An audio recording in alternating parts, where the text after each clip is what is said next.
రామయ్య నరసయ్య అనే ఇద్దరు వ్యక్తులు ఉండేది. వాళ్ళు ఎన్న నుంచో ప్రాణ స్నేహితులు. ఒకనాడు ఉన్నట్టుండి వాళ్ళిద్దరికి మాటలు ఆగిపోయినాయి. ఒకల మీద ఒకరు పగలు పెంచుకున్నారు. ఇక రామయ్యకు నరసయ్య ఒకనాడు ఎదురయ్యిండు. అప్పుడు నరసయ్యతో రామయ్య ఇట్లా అన్నాడు, ఇగో నరసయ్య, మనిషి అన్నాక కొంచెమన్నా తెలివి ఉండాలి, ఎవడే చెప్తే అది పట్టించుకున్నాడేనా అన్నాడు.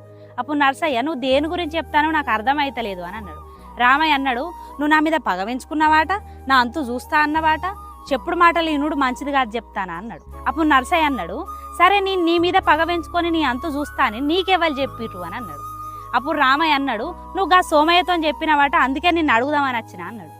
అప్పుడు నరసయ్య ఒక చిన్న నవ్వు నవ్వి, సరే మరి నువ్వు నాకు చెప్పుడు మాటలు వినొద్దని చెప్పి నువ్వే చెప్పుడు మాటలు నమ్ముతానవు కదా అని అన్నాడు. ఇక ఈ ముచ్చట విన్నాక ఇద్దరు కొద్దిసేపు అట్లనే చూసుకొని మంచిగా నవ్వుకున్నారట. ఒక్కొక్కసారి మన కళ్ళే మనల్ని మోసం చేస్తాయి. అనవసరంగా చెప్పుడు మాటలు విని ఒకల మీద నిందలేసుడు మంచి పద్ధతి కాదు. అది ఏ బంధమైనా సరే.